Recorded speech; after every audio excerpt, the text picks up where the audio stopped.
What's going on, everybody? Welcome to Frank's Media and Reviews, and welcome to my first video series, first episode video of a video series that I wanted to do for a long time, and that is the Physical Media Club. It is a video series where I connect with, interview and connect with YouTube content creators and get to know a little bit about them.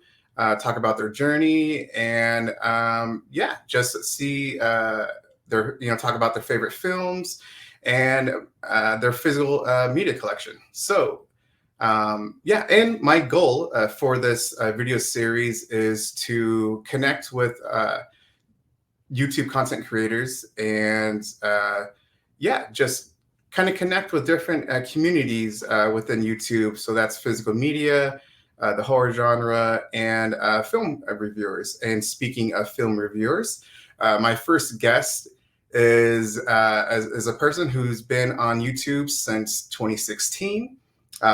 He recently surpassed 140,000 subscribers and is probably the only person who can say that Sausage Party changed his life. That person is Cody Leach. What's going on, Cody? I definitely am the only person that's changed my life.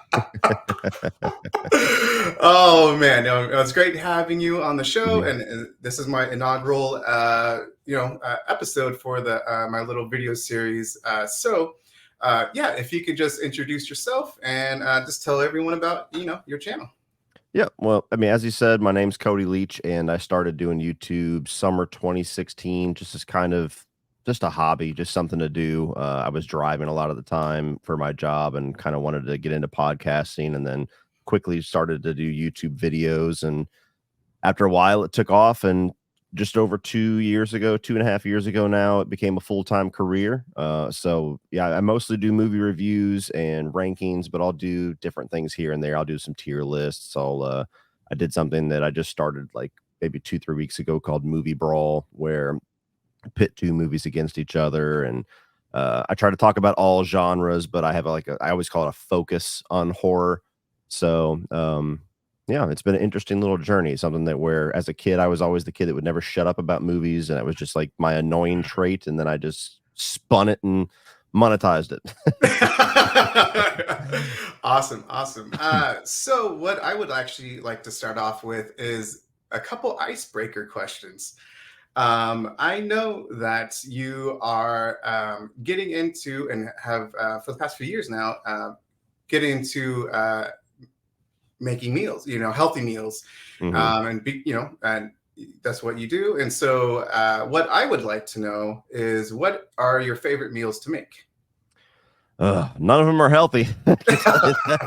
I've always loved to cook, but it's been something that probably over the past, since I got married and had kids and everything, especially, that's like my role in the house. So it's something I dive into a lot. But I really got into barbecue probably about 2.5 years ago, about the same time that I went full time. Actually, bought a smoker, started getting into all that. So I love making ribs and pulled pork and things like that. That's always a lot of fun because there's just so much to the process. It's a whole day thing sometimes, and for sure you got to prepare the meat a certain way, and the smoke itself is an ingredient, and make your own sauce. And so it's a really fun thing to do. I love making certain pastas. My wife's favorite pasta that I make is like this sausage and 3 cheese pasta.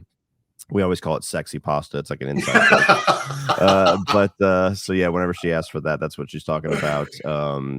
Carne asada tacos is something that it's like a family favorite. Like at least once every couple of weeks, I'll throw those together. So I do a lot of different things, but at some point I'll figure out how to make the healthy meals be the meals that I like to make the most. I haven't figured that out yet. It's always the ones that are like the cheat meals. Oh, awesome. Heck yeah, man. Sexy pasta. That's hilarious, man. So another question is, I know that you are a father with 3 kids. And so and I'm a father with 3 kids as well. I got twin girls who are 7 and a 3-year-old. We just celebrated her birthday just a couple of days ago. So my life is pretty dang busy, man. Oh All my goodness. girls. Okay. Yes. I don't feel Yes. your pain then. And I know that obviously you're a huge movie lover, and so Hmm. one of my questions is that what's been your favorite movie experience with your kids? It could be Hmm. in the theater or at home. That's a good question. I don't know if it's necessarily one movie. It's been different with all three of them. All three of them have very Hmm. different tastes. Whenever I first met my wife, my older two kids are not biologically mine, so they were already kind of had their tastes set in stone when I came into the picture. But my son, who's the oldest, was convinced his entire life by my wife and my mother-in-law that he was too scared to watch horror films. And so, of course, I had to test that boundary whenever I came in.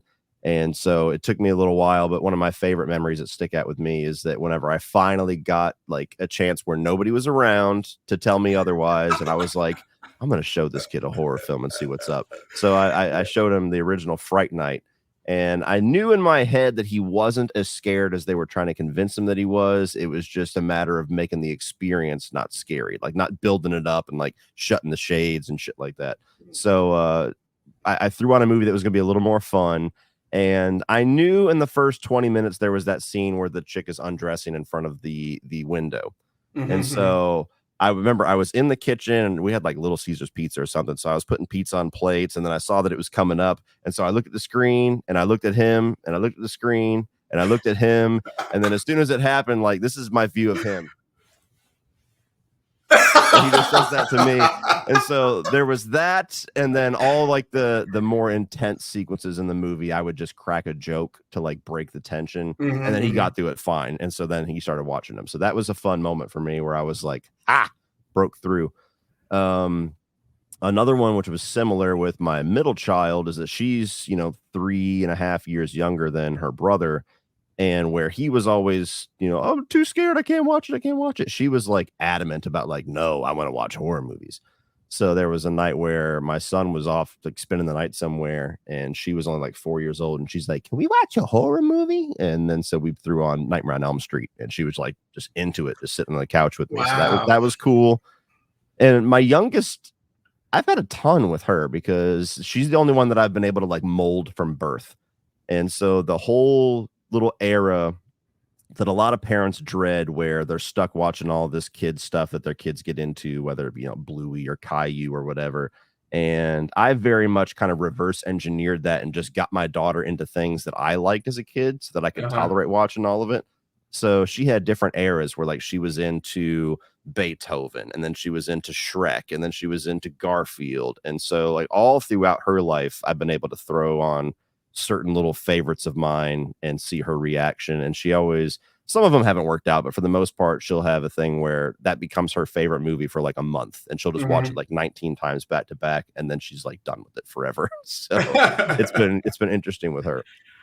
Oh man, so that is very similar to me. Mhm. For me, I'm a huge horror fan, and so my first introduction into horror, at least that I can remember as a kid, is Nightmare on Elm Street. Watching it with my dad Mhm. and The Entity, because I'm an '80s kid, and so, but for my girls, same thing, trying to test the waters with them, and I, I just remember my wife just like she kind of got a little upset Mhm. when I was like slowly introducing, because of what I did is that I introduced them into like horror cartoons like Beetlejuice or Ghostbusters, right? Mhm. Something that I used to watch as a kid, and then I stepped it up a little notch of Killer Clowns from Outer Space, a little Mhm. bit, and so now my middle child, I guess, Ellie,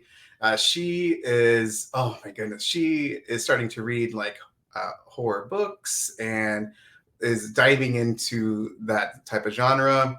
And it's been a fun experience. Oh my goodness, because like I almost cried, Cody. I was like my baby, yeah.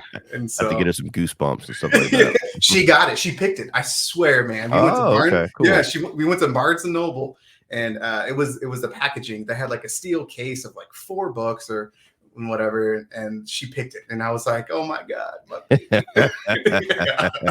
So yeah, and I wasn't even with her. My wife told me that she went shopping with her, and they came back, and Ellie was like presented it to me, and she was very happy, and so yeah, that just filled my little horror heart. That's awesome. Yeah.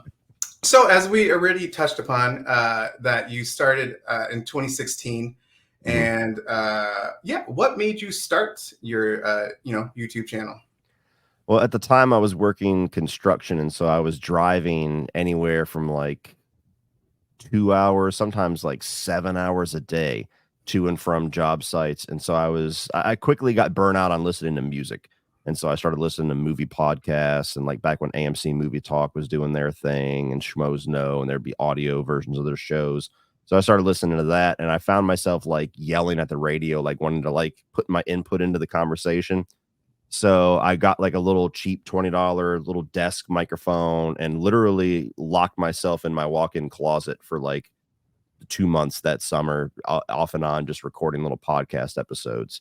And it was fun, but I just noticed that it was very difficult to break out into podcasting doing what I was doing, because it was basically just like me, some family members, maybe a couple of friends listening in. And so I was always intimidated to do video because I didn't really want to spend the money on a camera or any of the equipment. I didn't know how to use any of it. I didn't know how to use Premiere Pro or Photoshop. And one day, I don't know, I just kind of got like charged about it. Was when Sausage Party came out. And so I saw that with my wife, and I was like, this is the one. This is the one. I'm going to just do a video. And so I shot my video. The review is like 4 minutes long, 5 minutes long, but I swear I was shooting it for like 45 minutes. And so there was that part of it. And then I just locked myself in my bedroom like that entire Saturday and figured out how to use Premiere Pro and Photoshop. I had like 9 different versions of that one little review until it looked the way I wanted it to look. And then the very next video that I did was the Mechanic Resurrection with Jason Statham, and that's when I incorporated the green screen, which was a whole other thing. And so the rest is history, but it was just doing podcasts and then saying like podcast doesn't seem to be going anywhere, so let me try this video thing. And then we went from there. Awesome.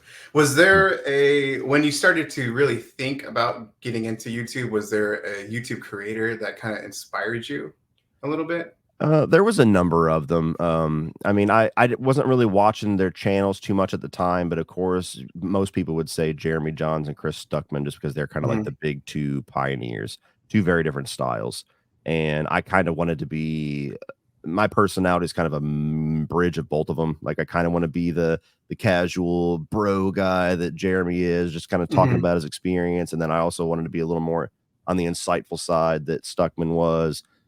John Campea was a big one, whether it was AMC Movie Talk or his own channel, just him talking about news and giving opinions and stuff. I've always been a big fan of him.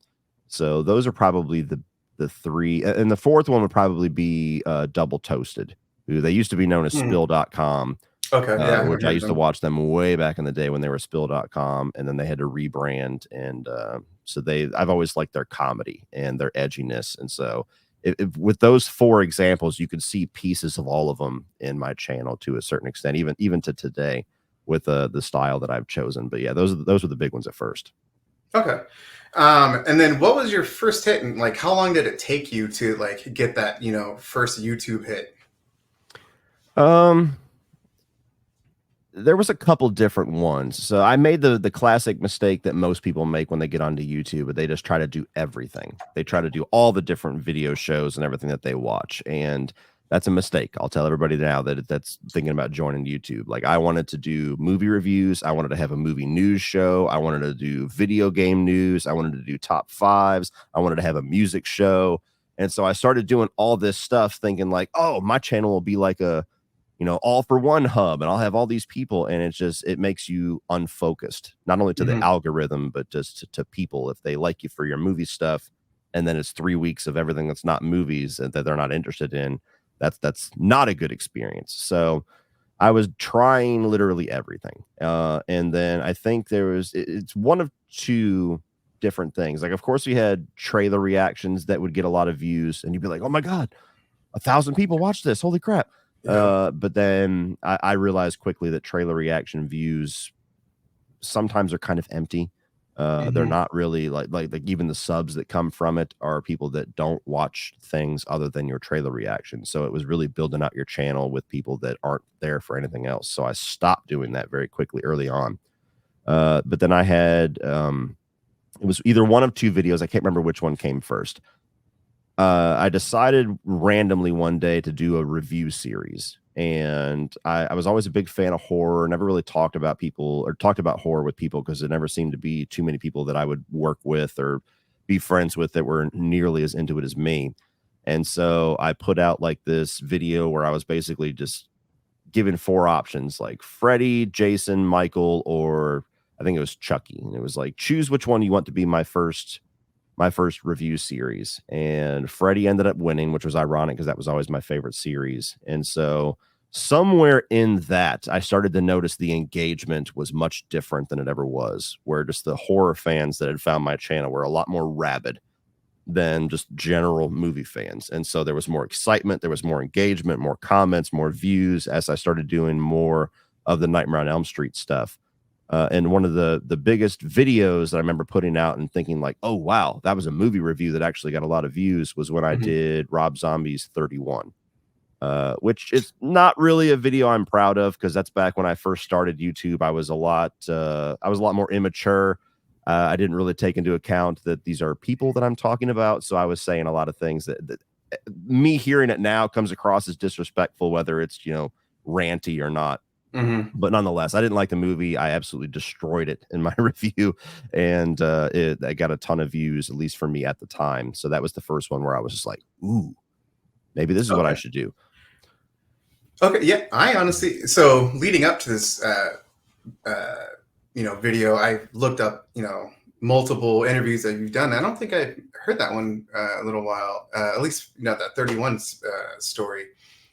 Yeah, it 'Cause, was it was some kind of like a Fathom event. So it was yeah. it was like one night in theaters, and it was like weeks before it was going to come out on VOD or Hmm. whatever. And so I actually went out when there was supposed to be a hurricane hitting the Savannah area. I was like, "Fuck it, Oh, man. I'm gonna risk it." So I went out to go see this movie and put my life at risk, and the movie ended up being terrible. And so then I was like extra angry, and so I came back, and all that energy just came out on the video. And like I don't really change my thoughts in the film necessarily, but I've changed my approach to it quite a bit. There's a number of Gotcha. videos in the first year or so that I was doing YouTube where I'm just like, oh, I wish I would have said that differently. Not that Mhm. Rob Zombie's watching my channel or anything like that. Who knows? But it just the way I look at it, there's a couple of videos where if the people involved with that film, if I got to meet them, I'd be very excited. I'd be very honored to meet them. And if they were like, Mhm. "Weren't you that guy that did that video where you said this?" I'd be like, "Oh fuck, yes, Yeah, I you're that am." asshole. Yeah. And so that's where I've changed my approach. Where I don't like to mince words, but I try to be more professional than what I was the first year, where you're just like this, mid-20s guy talking into a camera on the internet and don't realize the reality of what you're saying. So, like, for example, there's a spot where I basically say like Rob Zombie's a terrible director. I hope he never makes another film again.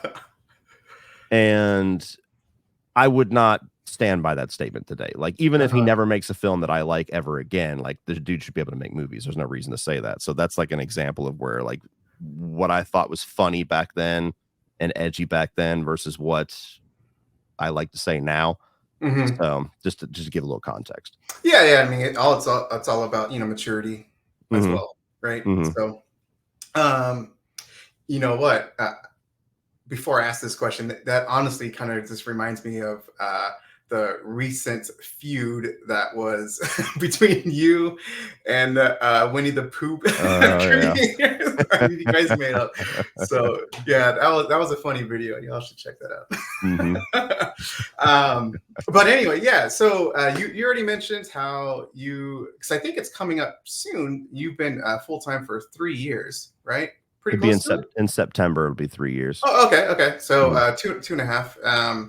So what's it like being a full timer? It's interesting. Like the job that I was in at the time, it wasn't the construction job. I moved on to something else, but it was just like the most soul crushing, just suffocating occupation I've ever had in my life. So getting away from that was just like literally taking a 3,000-pound boulder off of your shoulder. So that in and of itself for the last 2.5 years has been nice, just to not have to deal with stuff like that to make a living and take care of my family. That's the freeing part of it, is that I make a living, and I make a very good living. And as long as I continue to make smart decisions, it'll only get better. That's nice. That's freeing to be able to say, like, hey, I get to do what I want. I'm not, punching a clock. I'm not working a job that I hate. The odd parts of it sometimes is that, like, it's been weird to navigate, like, what I think is the appropriate amount of content for full time. Cause like the first year that I was full time, my mentality was, if I don't release a video a day, what am I doing? Like, I'm lazy as hell if I don't get that done. There's no excuse. And I quickly found out after a while that, yeah, there was a lot of content, but I was focusing more on quantity versus quality.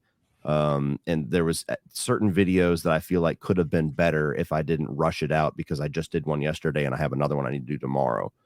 And so I kind of started to adjust that. And I also found that the views actually, for each individual video, would be smaller if I was putting out that much, which was odd to me. It was a little learning experience. So that's been something that I've tried to navigate, is like, what is the smart, happy medium of doing too little and too much. And also just the hardest thing to navigate is just the inconsistent income, because that's just the nature of YouTube. You'll have a great month, you'll have a bad month. You'll have videos that you think were going to be hits that weren't. You'll have videos that you didn't expect to hit that did. And that's always something that's a little odd. I remember the very first year I was full time. I went full time right before, like, my big season. So it was September. Then we had Halloween season. And so every year, like, tail end of September all the way to the end of November, that's like my big views season. That's where all my videos really pop. And then December does okay. And then it tapers off like crazy for like January through to like April, until summer comes back around. And the first year, I remember just seeing my income go from here to like here in January. And I called my buddy Sean Chandler, who was already full time for like, almost 2 years before me. And I was like, dude, what the hell? And he's like, it's okay. It's normal. Don't panic. Like, January sucks. February sucks. It's me too. And so that took me a little while to get used to where I actually had to, not go crazy in the tail end of the year with buying Christmas presents and, thinking of this as extra money. Like, this is money you need to keep, with you, so that the hell months coming up, you could survive those. And it's gotten better. It's not quite as steep of a drop off the last 2 years, but that's always weird, where there's a certain bit of mental relief that you have knowing exactly what you're going to get paid and what day you're going to get paid, and every 2 weeks, every week, whatever it is, and having comfort in that, versus doing this where you don't really know. You see this number on the analytics go up and down, and every single time you look at it, you're like, oh, what am I going to do? I got to do another video, or so it's always a little weird to navigate, but yeah, for sure. So far so good. There's much more positives than negatives. Yeah. I mean, obviously you're killing it. The reason why I asked is one, it's just great insight, but two is, I just started the YouTube channel like 3 months ago, and I'm always trying to come up with what the hell type of video should I make, and how to schedule it. And obviously, with my job as well, and just those conversations with my wife of like, honey, I got to make this video, blah, blah, blah.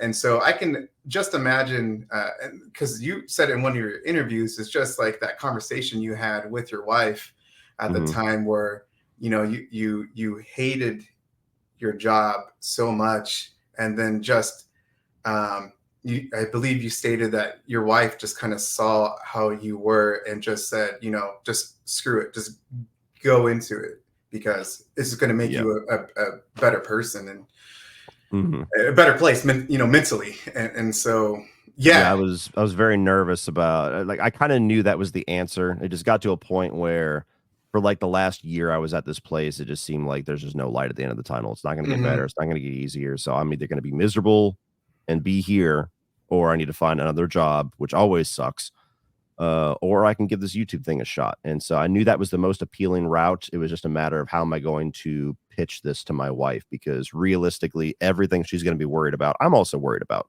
Like, what Mhm. happens if the YouTube doesn't work out? What happens if we have a bad month? What about insurance? Like all these different things. And so I like for like a week, I'm like playing out all these different like sales pitches in my head of when I'm going to have this conversation with my wife. And then eventually, she just came to me. She's like, just quit, just do YouTube, just stop. And I was Yeah. like, all right, well, I mean, it's your idea. So like, That's the best idea ever. yeah, exactly. Yeah, If thanks, it honey. fails, it's on you. Oh man, yeah. I can just imagine. Just yeah, because as a guy who you're starting to build a great subscriber amount and your passion for YouTube, and Mhm. then wanting to go full time, I can just imagine like the anxiety that you have and Oh yeah. having that conversation because yeah, like you said, it's not stable income. You're reliant on the whole algorithm gods of YouTube and just people, strangers you just don't know. So Hmm. yeah, no, it's something that's again you should just be proud of for what 7 years, and so yeah, no, it's been pretty great. Also, what? So you've been on YouTube, film reviewer for 7 years. What's it been like being a film reviewer on YouTube? Like your highs and lows. Um, the highs is that you just get to discuss movies with a lot of people that love to discuss movies, because that was always like the thing that ostracized me from people to a degree when I was younger. I was never like completely shut out, but that was always the side of me that people would be like, okay, dude, whatever. Like, I know you saw the new movie this weekend. Shut up. Hmm. And I was always that kid. I always wanted to talk about movies. I always wanted to discuss the new release. I always wanted to talk about the new trailer that was out. And there was just nobody around me. I didn't have any other film nerd fans ever. And so that has been the best part about it, is just like accessing that whole part of the world that probably felt the same way as me. And even going further than that, just meeting really cool people that I would have never had any chance to meet from different countries, different parts of the US or whatever. And, I've even had people message me or leave a comment more times than I can count about how much just my content has helped them with their own struggles, just giving something to distract them. And like, that was never the intention, but the fact that that's even a case for one person is amazing to me, let alone the number that I've had. So all that's the great side of it. And also just kind of like I, I've tried very actively to learn more about film and to kind of understand the filmmaking process more. So it's been valuable for me to go from just psycho film fan to somebody that actually tries to educate themselves. And now you kind of look at film in a different way. You still kind of have those movies you grew up with that you love for just the reasons you did, but then now you kind of can look at it through a different lens, and that's always very interesting. The negative side of it, sometimes it's a little draining, especially after going full time and having to watch so many movies. Sometimes it's a little draining that movies used to be my hobby and my escape and like my time to like mentally shut off and just enjoy stuff, and now it's work. So sometimes Hmm. it's hard for me to shut that switch off and just like, watch Tommy Boy or something like that just for the fun of it. I'm always thinking like, what can I watch for work? Or what can I do for work? Or I should be watching something for a video tomorrow or something. So that's always tough, as well as, the just the negative side of the internet. That always sucks. And though I haven't had to deal with too much of it, there's this weird like negative stigma that critics have gotten in Hollywood here very recently. Maybe it was always there and it's just more vocalized now because of the internet. But with Rotten Tomatoes and things, there's a lot of people in Hollywood that just seem to really despise critics. Like anybody that speaks their mind publicly about film that somebody actually cares to listen to, somehow they're like the enemy. So I haven't had to deal with too much of that with like people like direct interactions, but I've seen a lot of it. I've had some weird interaction with a few people, but it's disappointing as a fan whenever you like respect people and love their work and then you see their attitude towards that. And it's just like, I feel like your attitude's skewed, but you can't really sit and have a conversation with them because who the hell are you? So that's kind of the odd part of it.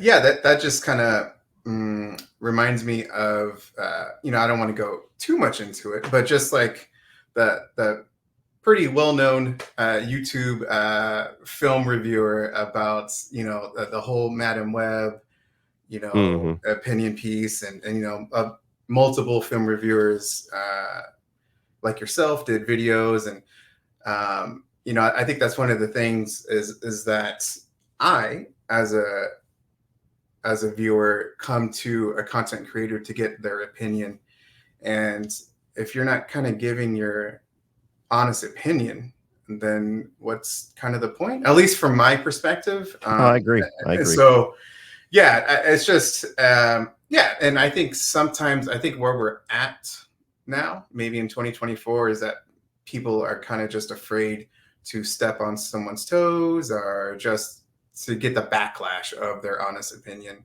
Hmm. But I guess that's the time. Like, I guess I am talking about it a little bit. Like, what is your opinion on that a little bit, if you wouldn't mind? I mean, I'm very much somebody who believes that your opinion should be your honest opinion. Like, there's a certain section of film Twitter or some YouTubers or film. I don't think they even consider themselves critics, but like film fans, film Hmm. appreciators, whatever, that have an attitude that like you should only express the positive. If you don't have anything nice to say, don't say anything at all. And I don't think that's helpful. I just don't. I think there's a line to be drawn on like how negative you go, because there's certainly people on the internet and on YouTube that just take it too far, and their entire personality becomes what they hate, and their entire audience becomes hate mongering, and like those are the exceptions, not the rule.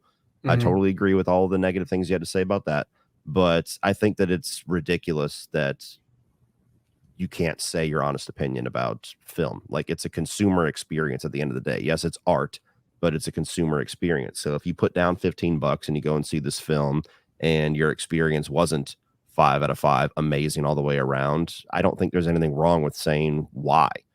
And as Hmm. long as you say it professionally and you say it in a way that's, constructive or valuable, I just think it's ridiculous to think that like, well, if I don't like it, I'm just not going to talk about it. And I'm not going to Hmm. acknowledge it, because then what value does that bring? Like, believe it or not, some people would that work in Hollywood would never want to admit this. Um, Criticism, whether it comes from critics or the audience, helps to make them better. If they put out a film, it doesn't work for most people. They need to know why, so that when they make another one, they don't make the same mistakes. And if everybody's just like, "Oh, didn't like it," then how they're supposed to know what the issue was. Yeah, exactly. I mean, it's just positive criticism. I Yeah. mean, to be upfront, before this video, I asked Cody just to see about his opinions or just feedback with this. And so the only way that I can get better as a YouTube creator is just to get, other people's thoughts, and their opinions. Because, like I said, I just started and I want to get better at this whole thing. And Hmm. so as far as your physical media collection, Hmm. that's mainly my channel. And what I thought about when creating this whole video series is connecting with people and just their love for their physical media collection. So, do you know how big your collection is? It's gotta be somewhere over 2,000, because I did a whole Blu-ray collection update video, or a collection video, probably about 3 years ago, 2.5 years ago, something, and it was 1,800 or so then. Hmm. So, I'd be surprised if it didn't crack 2,000 by now. Wow. And then, when did you start collecting? Way back when DVDs were a thing. Like, my dad's always been a big collector, mostly with music, but also with movies. Like, I've told this story a lot of times, but when I was growing up, like my movie library was just whatever VHS tapes dad had. This was before Netflix and all of that, and I never really liked watching movies on TV because they were always edited. So whatever VHS tapes he bought, or uh, illegally recorded over or whatever, the ones with the little piece of Hell tape over it with the yeah. title. So that was whatever I had to watch. And then so I like to buy VHSs back, or at least get them bought for me. VHSs when I was a kid, and then whenever I started to make my own money, I would buy DVDs, and I had a pretty decent DVD collection, probably, I don't know, a couple hundred of them before Blu-ray became a thing. Then when Blu-ray became a thing, I basically stopped buying DVDs. And I think it was around the time that I was maybe 20 or so that suddenly like my physical media hunger like started to overtake my dad's, because I lived back at home for a little while, and so my dad had a shelf in one room and I had a shelf in one room, and one of them started to get much more full than the other. And so then it just kind of went crazy. So the more that I started to make better money, the bigger Mhm. those shelves got and the more full Oh, that they got. And so it's just it's something that I just enjoy. I like having, if I enjoy a movie, I like to support it, but I also just like to have it there for whenever. I love my streaming services like everybody else, but that you can't recreate the Blu-ray experience, having to open the package and put it mhm. in and commit.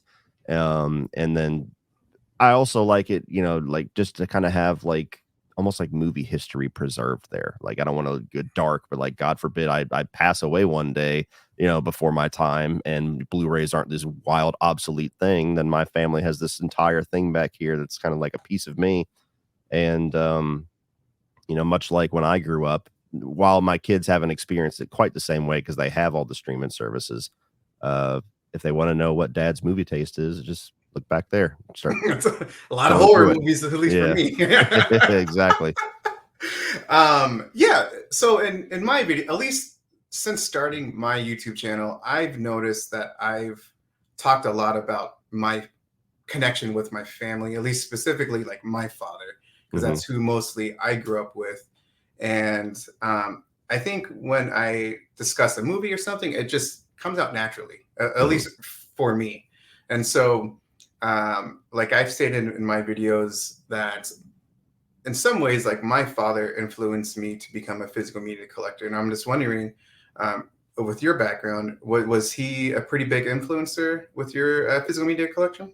Yeah, I've taken it way farther than he ever did, as Hmm. far as movies. But if you look at his collection of music, it dwarfs whatever that is. So, like, Hmm. yeah, he was always that way. Just like to have cassette tapes and CDs, and like now he's started to get really back into vinyls over the last 3 or 4 years. So, like, all the Okay. time he's always, I got this new vinyl. I found this new vinyl, and like if we do any kind of like road trip to go see a concert, he's always like looking up vinyl shops. And Hmm. a number of times, because he only lives like 7 minutes away from me. He'll send me a text like, "Hey, I got a vinyl delivered. I won't be home till 6. Can you put it inside? I don't want the heat to get to it." I'm like, "Oh, freaking pain in the ass, fine." And so yeah, he's pretty on the same level as just buying physical copies of whatever he loves, and then it definitely influenced me. I don't know if my kids are going to be that way. Hmm. Again, they're just a different generation. Everything's digital, so I don't think my kids have ever bought a Blu-ray or a DVD or anything in their entire lives, and they probably never will. So it's probably going to die with me. But yeah, I definitely took it from my dad. Yeah, that's a big casket. Yeah, yeah. um, yeah. Oh, you know what? Before I forget, because I just literally just thought about this. What's What's the favorite movie that you watched with your dad? Like, I know for me, Hmm. it's at least the most important piece I would say in my collection that really reminds me of my dad is the Bruce Lee collection from Arrow Video. It's a big box set. Where the hell is it? It's right over. It's right here. I don't know if you have this one, but there we go. Yeah, Hmm, it's got cool. like all the damn films of the Golden Harvest collection, and it's just yeah, yeah. I just remember some great memories with my dad with martial arts and horror films, and yeah. What's the one piece that just really reminds you of your dad that you have in your I collection? don't really have one. I just have a ton of them. Okay. It's almost like a recurring theme when I talk about older films. There's a spot where I'll talk about my dad introducing me to it. Like most of my favorite movies of all time, or there's some memory of him sitting me down and showing it to me, or me walking in when he's 5 minutes into it and I just sit down and get sucked into it. So there's not really one movie. There's a whole bunch of them that uh, my attachment to it is partially just memories of watching it with my dad. Hmm. Um, I can say that the types of movies that I enjoy watching the most with him now Mhm. are any kind of like throwback violent action films. Like if I know that they're like Death Wish or anything like that, if there's anything like that coming out, I try to get my dad to go see it with me because we just like that experience. We just bond over. Like a dude gets his freaking arm snapped. And we're like, yeah, that's right. And like it's just for some reason, like we just turn into kids in a candy store with those types of films. So those are the ones that I probably get the most excited about watching with my dad nowadays. I get nervous with all the others because my taste has evolved so much from when I was a kid, and my dad probably over the last 6 or 7 years has really like pulled back on watching movies. He doesn't watch too many new ones, and he's kind of like the man yelling at the cloud meme when it comes to movies. You know what I mean? So there's a lot of movies that he just doesn't really like that are made nowadays, and very few Mhm. and far between do they actually like impress him. Mhm. So I'm always nervous to recommend shit to him, even if I love it. I'm like, it's great. I hope you like it.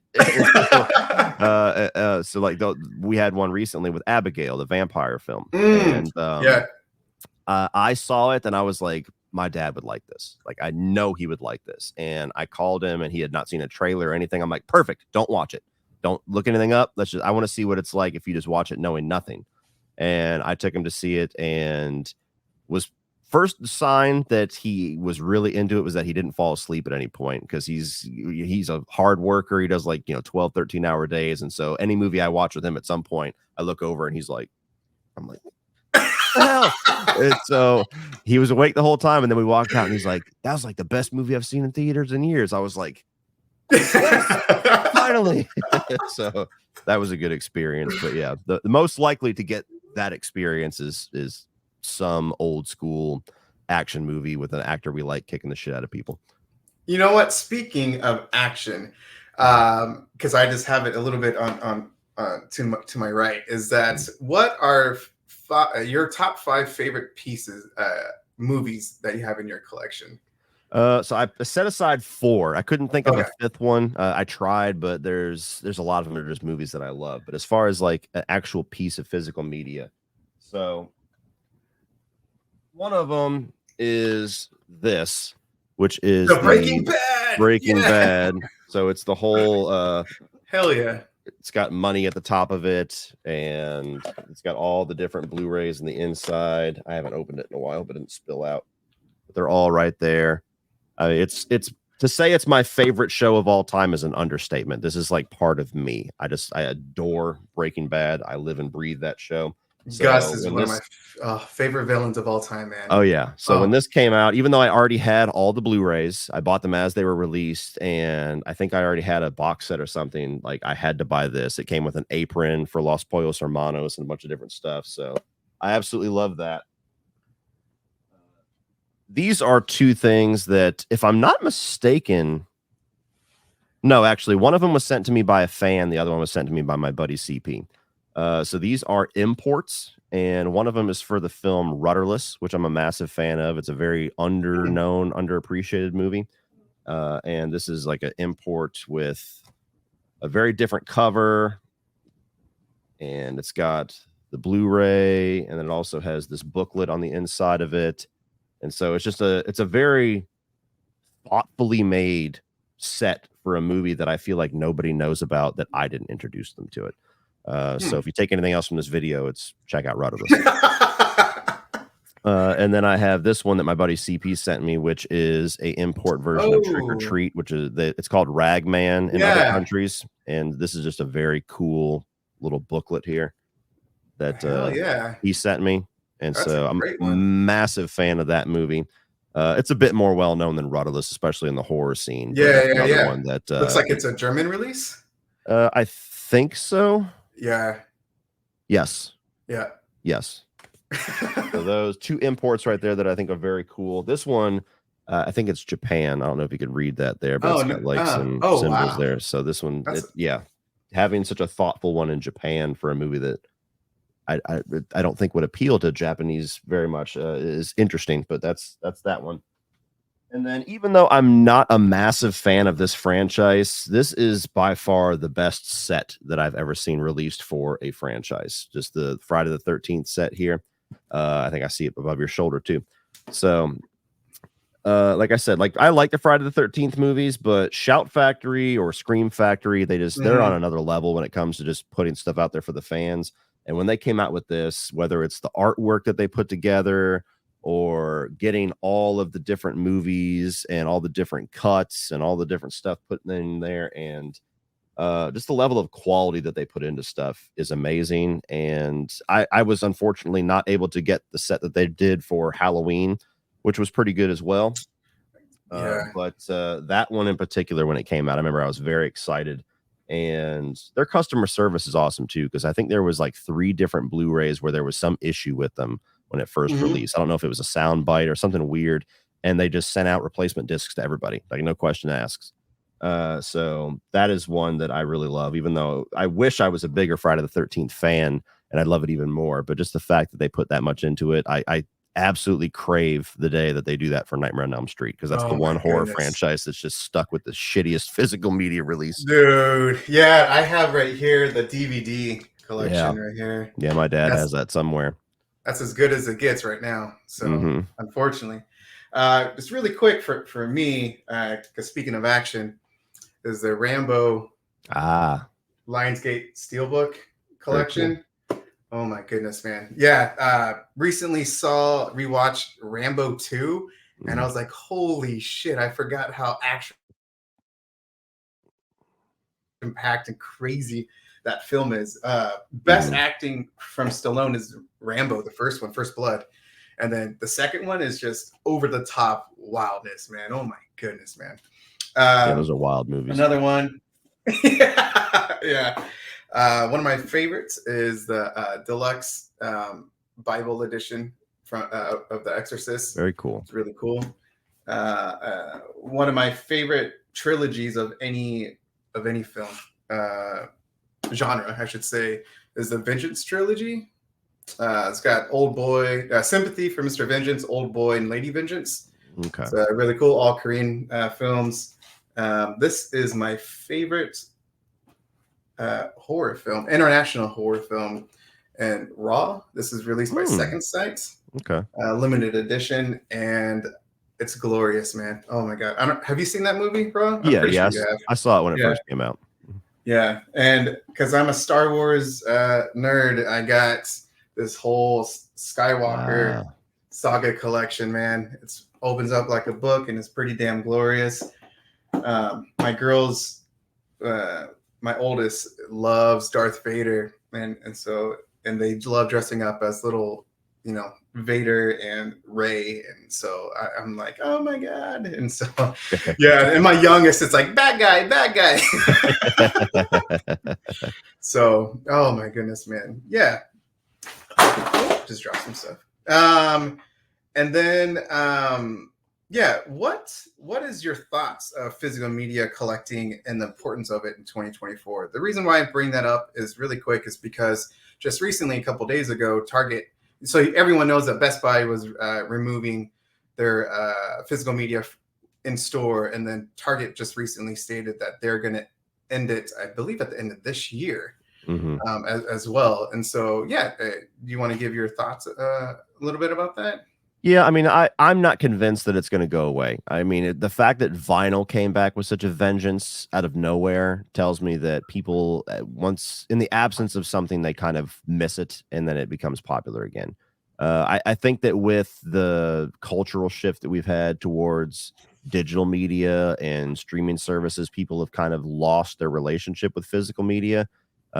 If nothing else, just out of laziness. It's like I don't want to walk to my shelf and pull the thing out and pull the disc out. I just Hmm. want to be able to click on it.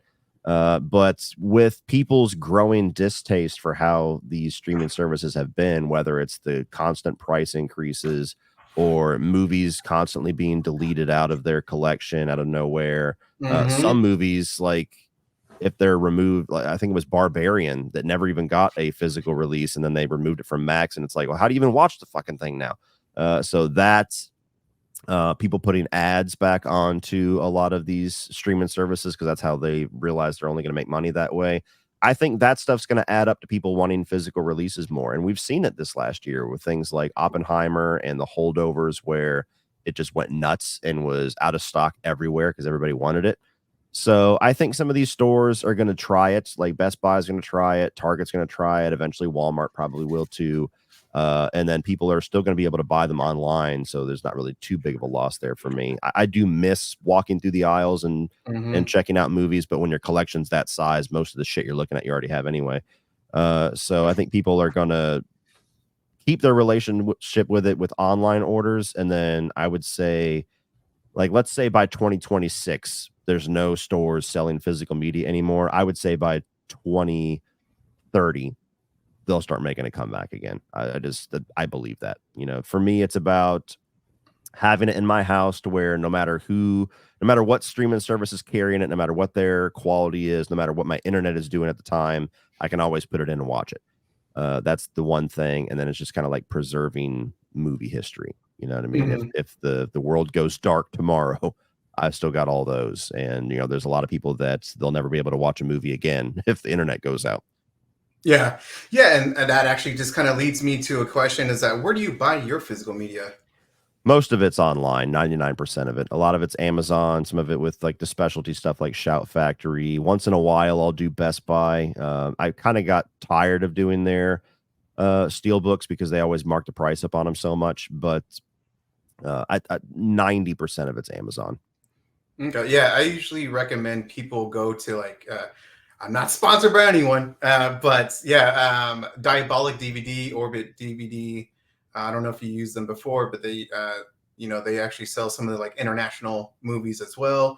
Like right now, you can get Immaculate on one of their websites, Diabolic for sure. So yeah, those are just places that I always recommend. I actually did a video about it as well. So yeah, and let's see. So you're a big horror fan. What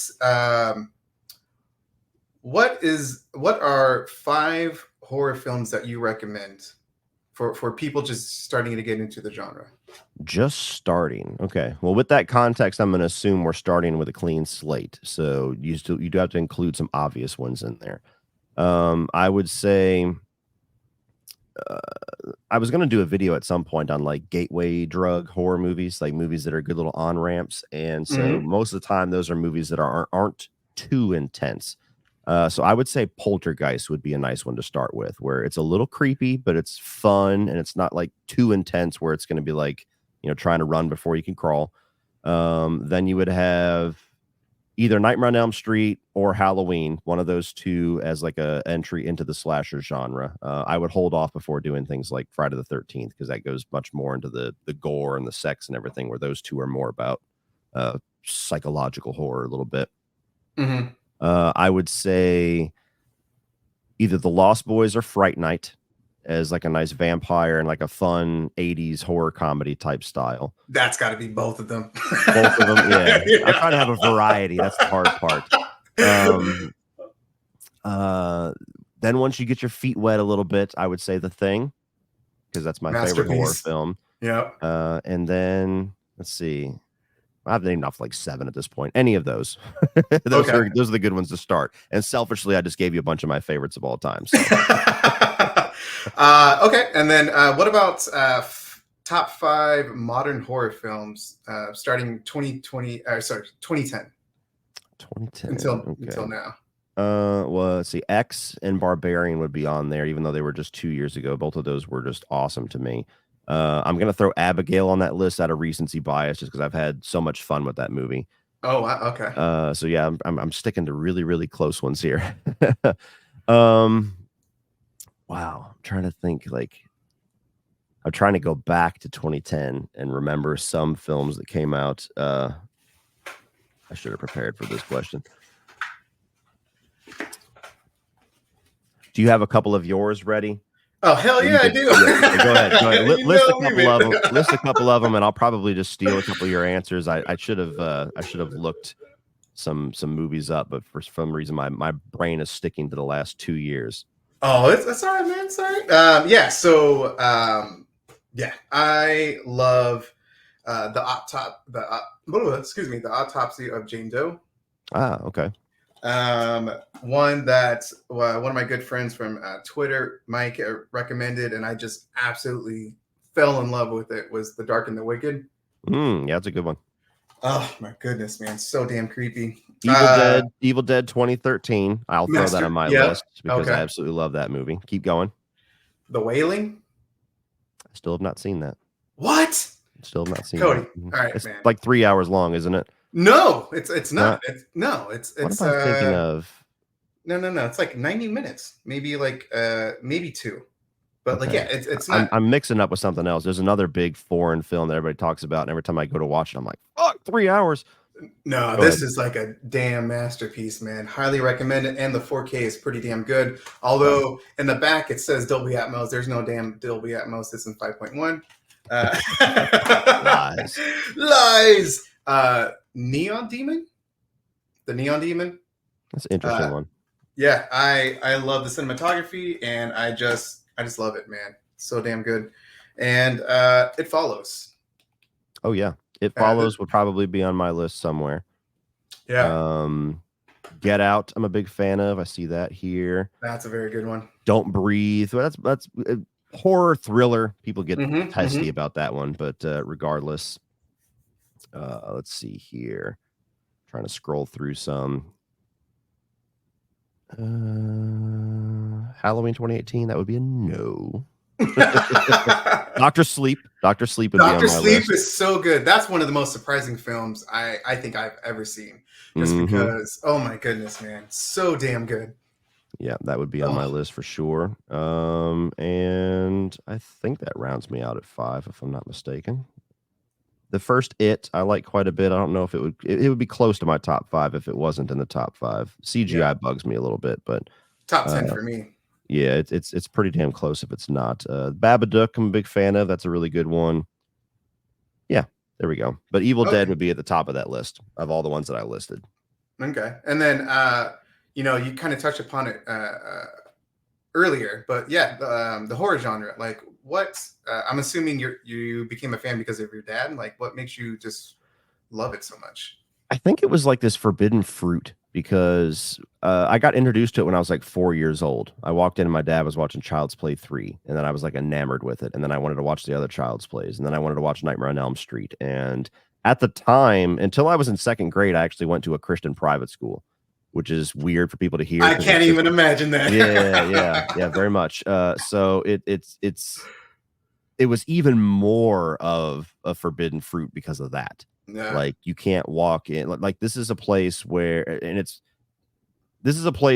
you said the wrong thing, you would literally get scolded in front of the entire class. Like, they were hard fucking core from my memories. Like, I remember saying I wanted to play electric guitar in music class, and the music teacher shut the entire class down and like stared me down and was like, we're going to try that again. We're going to pick something that's actually good. And I'm like, what the fuck? Like, what did I do? Wow. And so I have weird memories of things like that from those few years, but even more so because of that, it was more of a forbidden fruit because there was nobody else in this school that was watching horror films, especially at that age. So I think it was just this little world that I had to myself, especially as a kid. I didn't have like a horrible childhood, but I certainly had my, some issues with my mom and everything like that, that I won't get into, but movies were always an escape, and horror movies were like even more of an escape because it was just like this world within a world.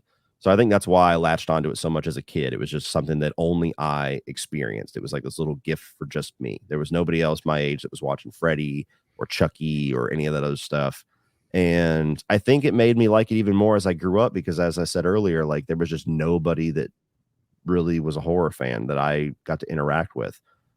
Even to the contrary, like whenever I went to my job that I left, there was a point where I walked in and everybody was having a conversation about how horrible horror is. And I was just like, what? I was like, I don't know if you want me to enter this conversation because I'm about to destroy all of you. But it was that where like they probably only watched like the shitty, like, worst Blumhouse releases over the last 10 years or whatever. And so regardless, it's something that I've always just kind of been very close with, and very much like the rock or the heavy metal community, the metal or the horror community is very tight, very tight group of people. There's some douchebags in it as always, but it's a very accepting group. Doesn't matter who you are, what your skin color is, what your sexual orientation is, what your taste is. Like, you're a horror fan, it's like, hey, my people, come on. And so I just love all that. Yeah, we're just a unique crowd, and yeah, Yes. it's one of the most accepting Yeah. as well. Yeah, it's just fantastic. Um, yeah, for me, I think when I talk about horror to people, like I just tell them like I think it's just comforting. Like it's one of my Hmm. comfort like genres to watch. The movies, it's just I don't know, just a lot of good memories when I was a kid, and it's I just love watching just crazy horror films, man. Oh man, like The Sadness. That's a crazy ass film, but Hmm. I just love that damn film. So yeah, I just have a few more questions. Hmm. One is, what's the best advice someone has given you um, as a YouTube creator? Oh,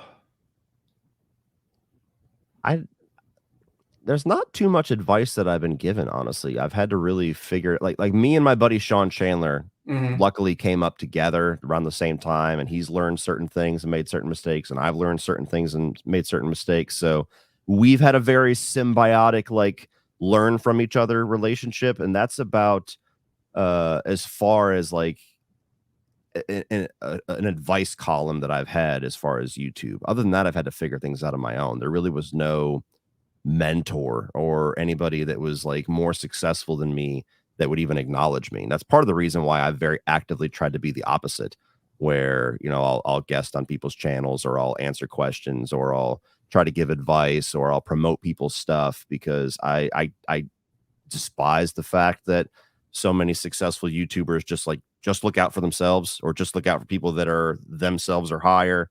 Um, but yeah, I mean, me and Sean just kind of learn from each other. So I can't think of a specific piece of advice that he gave me or that I gave him. It's just been kind of like watching each other and giving each other tidbits, or like, how'd that work out? It sucked. Don't do that. And uh, so that's kind of how I've learned that, and just through trial and error, really. Okay, yeah, Mhm, and honestly, you kind of touched upon it already. I mhm. won't get there yet, but what's the best advice that you can give for new content creators? Well, for content creating, or just like hobbies or being creative in general, or even just starting your own business, it kind of all is under one umbrella. Something that I always tell people is like, don't go to bed without doing at least one thing for yourself. And that was something that I very much was adamant about, even when on days where I worked 13 hours and I was exhausted and I was like angry physically, mentally, and just drained. Like, don't ever be too tired to put one step forward for yourself, whether it's sending an email, or writing a note, or filming a video, or editing a video, or whatever it is. Most people that want to have a creative outlet, or they want to start their own business, is because they're not fully satisfied with whatever it is they're doing for a career, uh, for some amount. And so don't ever be too tired. Don't ever give all of yourself to that and be Hmm. too tired to do something for yourself. Hmm. Yeah, it's trying to find the perfect balance. At least try Hmm. to. Yeah. Yeah, and so one of the things that I just wanted to say is thank you so much. I mean, you already just touched upon it, but yeah, you're drawn. You just been very open about coming on to new creators who, yeah, this is just a crazy adventure being on YouTube, and Mhm. from what I can see, you're definitely one of the few content creators with a large number of subscribers that are willing are wanting to go into onto someone else's channel, and yeah, I definitely wish there was more people like that, because I mentioned to other people, is like, the worst thing that someone can say is like, no, when I ask people to come on here, and so yeah, I was shocked and just surprised, and of course ecstatic when you said yes. Mhm. And so yeah, I just really wish more people with that type of stature as yourself would kind of help other people as well. So yeah, thank you. Thank you so much. I really appreciate it. Yeah, So it's I no know. problem. I Yeah. try to I'd try to be the change that I want to see. It was always frustrating for me to feel like, even as I was getting these little, milestones of success in YouTube that it felt like everybody that I looked up to just like didn't even want to acknowledge you. Even to where the status that I'm at now, there's some people that I look up to that are just like, you got less than 1 million. And so I just hate that mentality. You know, we all learn from each other. There's somebody who's just starting now, somebody who hasn't even started yet, that's going to fucking skyrocket past me. And they're going to find out things about YouTube that I never would have, or what. I mean, we're all learning from each other. And especially within the horror community, kind of keeping what I already said, like we try to take care of each other. So I just don't see the value in succeeding and like keeping it to yourself. It just doesn't make any sense. Like, you know, people don't have time sometimes. Okay, that's fine. But me being full time, it's very easy for me to pull aside an hour or 30 minutes or whatever to talk with somebody or do a video or even answer a few questions. And when I see up and coming channels doing things that are cool or doing things that I like to promote that, because just nobody else does. Like I always tell this story as kind of the reason why it kind of made my attitude so hardcore about it. There was some channel that I wish I knew what it was. Not that I like to call people out, but just so I could give a reference for how big this channel was. It was a channel that was in the millions, and they were asked on Twitter, like, what do you think is a really underrated or underappreciated YouTube channel? And the answer they gave was Dead Meat. Which that's not a knock on Dead Meat, but Dead Meat They have millions a lot of, too. You know, and I was like, I don't think that word means what you think it means. Like, you could say you love Dead Meat, and by all means, a lot of people do. That's awesome. Those guys seem awesome. But the fact that you had the opportunity to spotlight somebody smaller and you decided to spotlight somebody in your realm was just obnoxious to me. So that's kind of how I saw that, and I was like, nah, fuck that. I'm not doing that. Well, like I said, I greatly appreciate you coming on to my channel, and you're the first damn guest on my little video series. So I greatly appreciate it. Yeah, no problem. So thanks guys for checking out the video, and hopefully it was a good one for you guys. Don't forget to like and subscribe, and I'll see you guys on the next one.